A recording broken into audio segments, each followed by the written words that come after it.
How do you approach mixing pop or R&B vocals while getting that clean, natural, polished sound that I hear in all of my favorite mixes? Today, we are gonna walk through my 3-step approach to get that nice, natural, thick, rich, full, polished, expensive, juiced up, sauced up sound that you hear in all of your favorite mixes, specifically pop and R&B.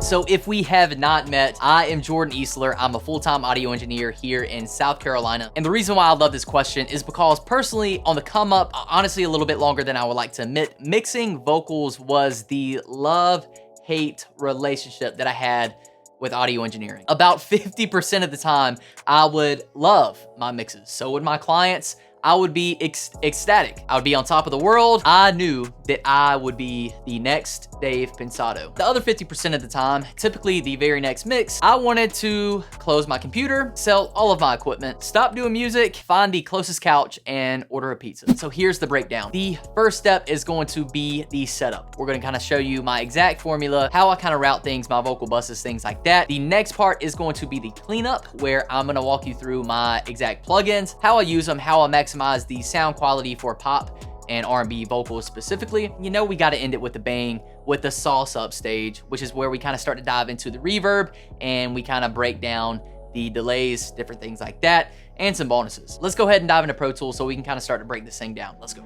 So before we dive into the plugins and all that stuff, I definitely want to make sure that you have an understanding of the flow of the way that we've got things routed. So if you don't know much about aux tracks, bus tracks, send tracks, things like that, I would highly recommend to pause the video and check out the video that's probably showing up right about now. And it's a video where I break down bus tracks, send tracks, and aux tracks, and all that good stuff. This would be super helpful to help you understand exactly what's happening here. But if you kind of know that stuff, this is super straightforward. So basically what we have here, we have some background vocals going to a background vocal bus. Then we have our lead vocal going into our main vocal bus. I do just like to kind of have that space to kind of control my background vocals separate from my lead vocals. And then we're going out of our vocal bus and background vocal bus into one central location, the vocals all bus. That way, if we want to control all of our vocals, we can. Say if the vocal's a little bit too muddy, easy fix, bam, pull that up,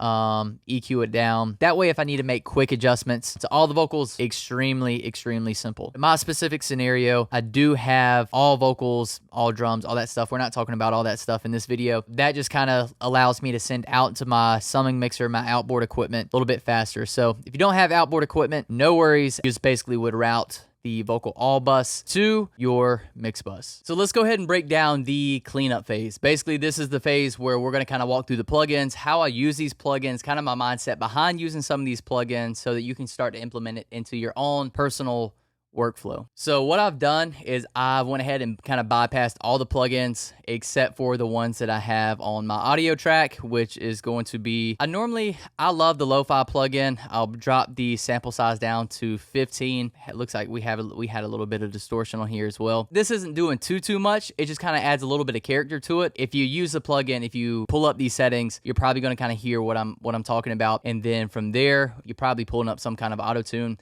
And this is kind of my general setting within R&B pop type stuff. Pop, R&B type stuff, I'm normally 15, sometimes and I'll even dial it up to about 50. And I really like the humanized setting. Normally dial that in between about 35 and 45 just for a nice natural auto-tune sound. Pretty much these are the exact same settings down here as well. The only difference between these background vocals is it looks like we had a little bit of a gate here and we maybe compressed them both just a tiny bit more and took out some of the low end so it's not clashing with the lead vocals as much. But let's kind of play and see what we got. It's gonna take two if it's gonna work out. I'm tired of it feeling strange now. I can tell that something's changed now. You don't look at me the same now. I think you only want me when I ain't around, so I ain't around. honestly, you know, nice sounding vocal. You know, it's not crazy dynamic. It feels like it's, you know, it's already kind of tamed. But let's kind of go ahead and start to walk through what we're going to do within the vocal bus. So the first thing that we did here was compression. I normally like to start with compression just to kind of make sure that nothing is sticking out too much, and it just kind of makes things a little bit more consistent, which kind of speeds up your workflow as you're starting to mix things. And this is one of my go-to compressors as of recent, the L-Ray by Greg Wells. We've got a medium attack, a slower release actually. You know, other compressors, you can't really get away with a slow release. Sometimes that'll just kind of squash it. Let's kind of play it and see what it's doing. It's gonna take two if it's gonna work out. I'm tired of it feeling strange now.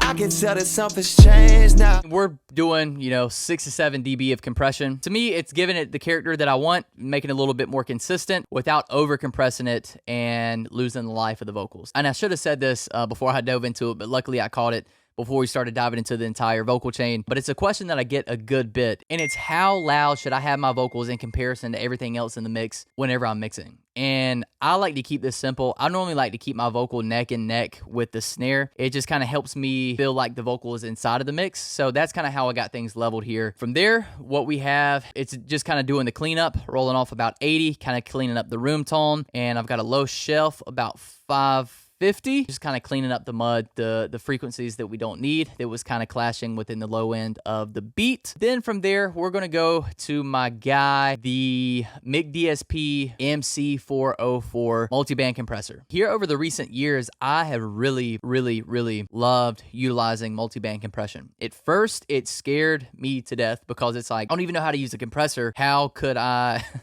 use 6 compressors all working at the same time?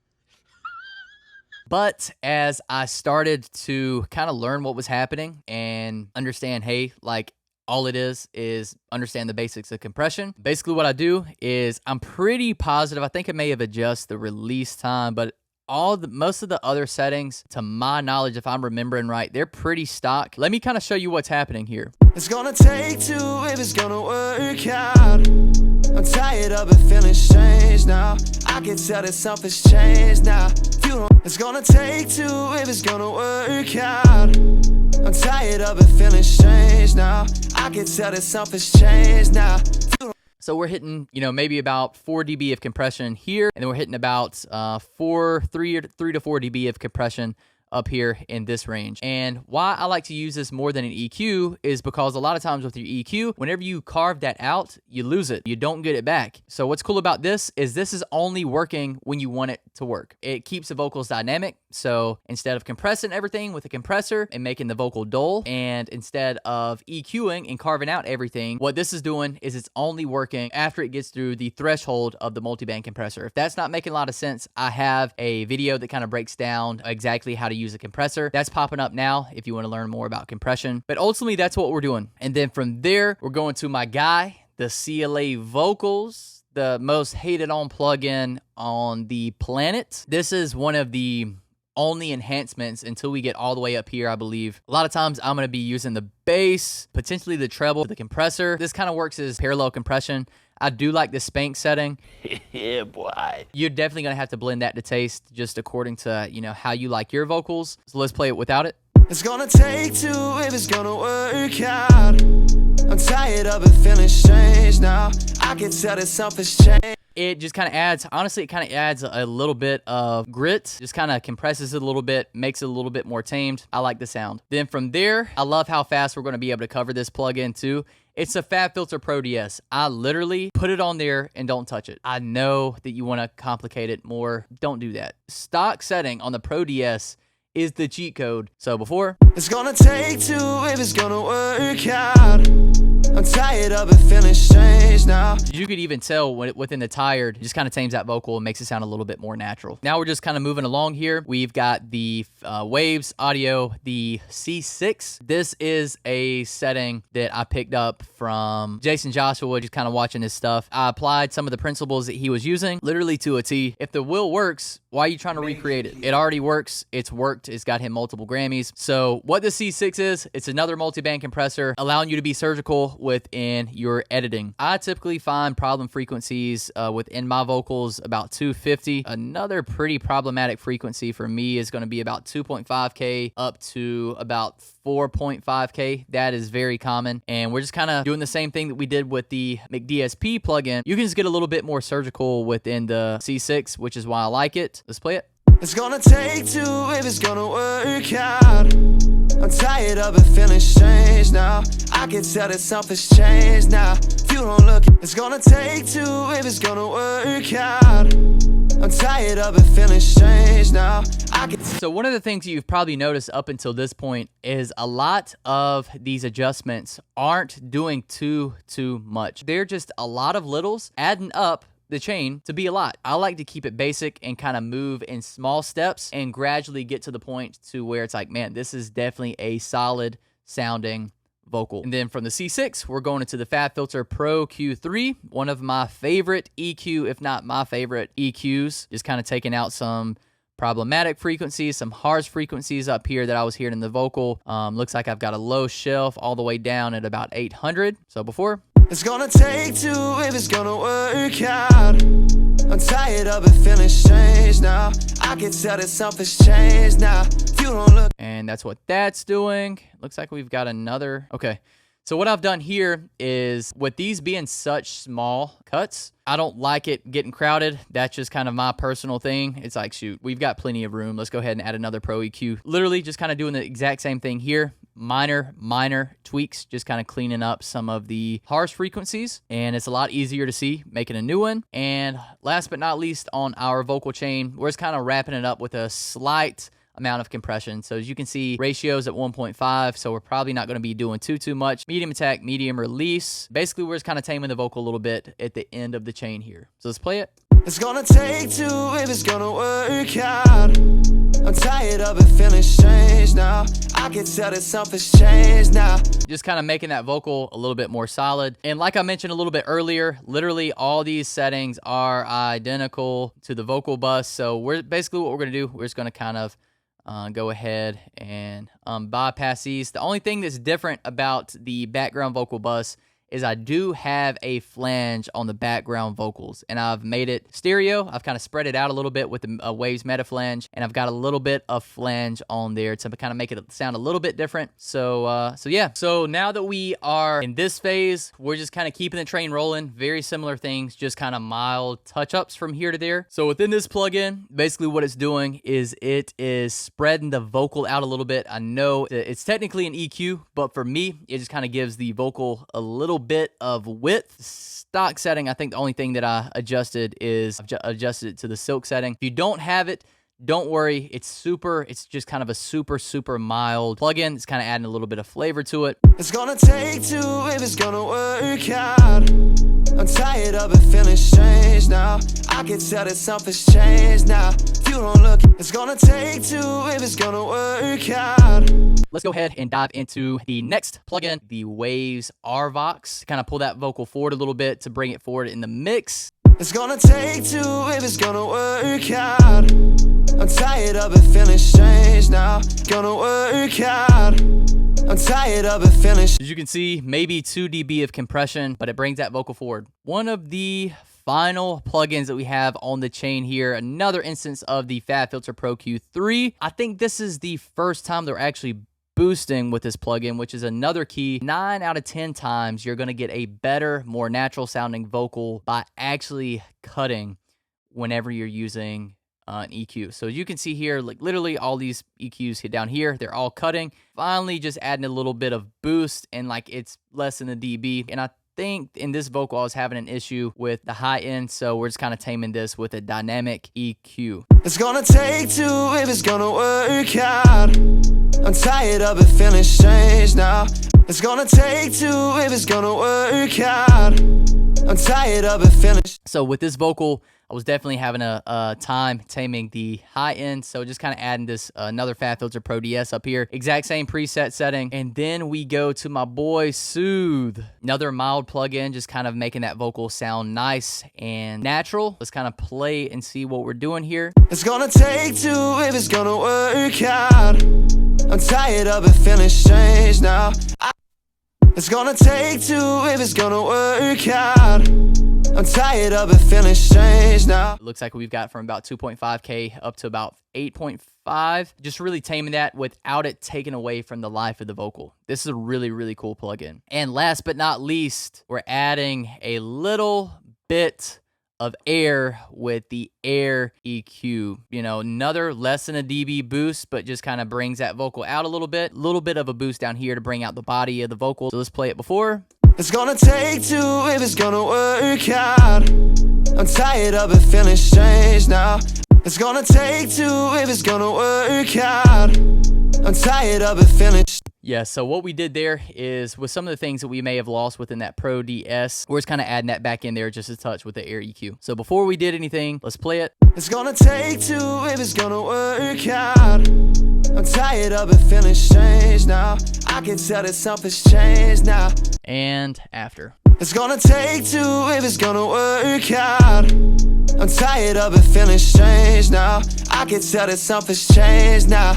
Nice, natural sounding vocal. Nothing's really popping out, at least to my ears. We cleaned up a lot of the low end. We tamed the harsh frequencies. And I think we're about ready to sauce these vocals up. Hey, and real quick, before we add the sauce, before we add the flavor, if you've been receiving any value from this video, if you haven't already, man, be sure and hit that subscribe button. You know, you may have came for the cleanup a little bit, you know, how to utilize your plugins and things like that, how to make your vocals sound a little bit more rich, full, natural. You also got to make sure that you got that sauce on the mix. And that's what we're going to cover in this next portion. We're going to break it down into two specific sections. The sends over here, and then as you see, the things that we have muted up here. And after we talk through the sends, we're going to go through kind of a secret cheat code to really, really add the flavor to your mixes. With the sends, basically what we have here, a slap. It's going to be, I believe it's just going to be an echo boy. Yep. So just a really fast echo. But what it does, it just kind of widens the vocal out a little bit. It kind of helps the vocal sit within the mix a little bit better, which is a question that I get a good bit. So a slap delay, just kind of another one of those subtle things that we're adding to the mix. I'm tired of it feeling strange now. I can tell that something's changed now. You don't work out. I'm tired of it feeling strange now. I can tell that something's. And just another thing, all of these sends, they're all routed to an all EFX track. It's got, you know, your reverbs, your echoes, all that stuff. And I personally like to have all that stuff routed to one central location. But yeah, back to the 8th delay. So with the 8th delay, it's just kind of dialed back to -30. So that's letting me know we stay pretty subtle here again. The way that I like to use it, I feel like it kind of gives the song a certain vibe. So let's just play it and see what it sounds like. I'm tired of it feeling strange now. I can tell that something's changed now. You don't look at me the same now. I think you work out. Basically what we got here is we have it phase reverse to kind of make it sound like it's outside of the speakers. Got a little bit of high pass, a little bit of low pass. That way it's not competing with the vocal. Then we're taking out some of the nastiness down here, boosting it a little bit. Then an ensemble just to add a little bit of shine or shimmer to the vocals. So that leads us into the 4th delay here. I think for this track it worked because like there was moments where he paused and this echo really kind of added a cool dynamic to it. So let's play this and see what it's doing. I'm tired of it feeling strange now. I can tell that something's changed now. You don't look at me the same now. Kind of tucked it down, but within the track, just definitely kind of adds a little bit of movement there. So let's go ahead and break down the reverb that we used here. So what we've got here, Verse Week Classic by Slate. Nothing too crazy here. If you haven't seen the video where I break down reverbs and how I use reverbs, I think that's an extremely valuable resource. If you want to check that out, I'll link that in the video right now. But that's the setting that I'm using here with the plate. Let's see what it sounds like. I'm tired of it feeling strange now. I can tell that something's changed now. You don't look at me the same now. I think you work out. I'm tired of it feeling strange now. I can tell that something's changed now. You don't look at me the same now. That leads us to this bad boy, which is the UAD Lexicon 224. Let's see what it's doing. I think this is the one that I used more than any of the other ones. Yeah, we're at -7. That's pretty rare, but for this track it worked. So let's kind of see what this is adding to it. I'm tired of it feeling strange now. I can tell that something's changed now. You don't look at me the same now. I think you work out. Let's play it in the context of the beat. Work out. I'm tired of it feeling strange now. I can tell that something's changed now. You don't look at me the same now. I think you. Like I said, dial this thing to taste. I'm normally not at -7, but like I said, for this certain track, it worked. Honestly, do what sounds good. Don't let, numbers or what a professor or somebody says. Do what sounds good. You'll get better results. Major key. We're wrapping up here with the hall reverb. Give it a little bit of extra vibe that it's lacking. And let's play it. Work out. I'm tired of it feeling strange now. I can tell that something's changed now. You don't look at. So I'm using that hall reverb as kind of like the glue to all the other reverbs just to kind of smooth it out a little bit. Literally, these are all the same, maybe.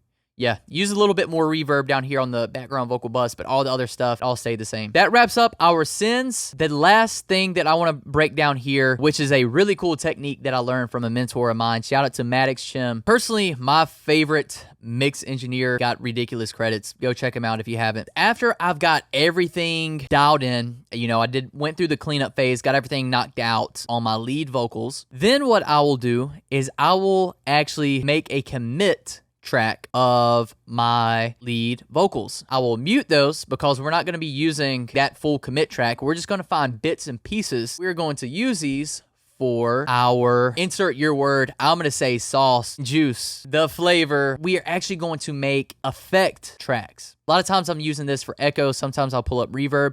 And this specific track, I used it for echoes. Looks like I've got a fourth delay and I've got a juice delay. So let's just go ahead and see what's actually happening here. Ooh. Ooh. See, it's doing a little something. So let's see what this fourth delay is. Back to my man, the H delay. This R compressor just compressing the heck out of it. Got this lo-fi here, giving it a little bit of grit, a little bit of distortion. Doubler to spread it out a little bit, kind of give it its own space. We've got the Valhalla vintage verb to make it spacious. This is a cool little trick here. I'm going to use the stereo setting, add a little bit of mix in here to add a little bit of flange. Basically what I do is I go up here to the commit track, pull it down, and this is what it sounds like. And that's the power of using this commit track. Let's see what this juice delay is. Oh, it's like a little splash, splashy, dashy. Looks like we had the Echo Boy, ping pong, another just kind of compressing it. That way it's not jumping out in the mix. A little bit of lo-fi, literally same exact thing. This does have more reverb, a decent amount more reverb. So cheat code, it's going to speed up your workflow. That way you're not having to think so technical. You can literally drag and drop, and you've got a nice, juiced up, sauced up sound. The last thing that I will mention here that I didn't really talk about too much here because we're kind of dialing in the lead vocal. I really treat the background vocals exactly how I do with the lead vocals. Like I said, the only thing that's normally different, sometimes I'll spread it out a little bit and maybe add a little bit more reverb. Now, as far as blending it in to make it fit within the mix, I'll normally duck it down a decent amount behind the lead vocal. That way it's just kind of there. And I like to go 75 left, 75 right. And let's see where we progressed to. So before. It's gonna take two if it's gonna work out. I'm tired of it feeling strange now. I can tell that something's changed now. Changed now. I can tell that something's changed now.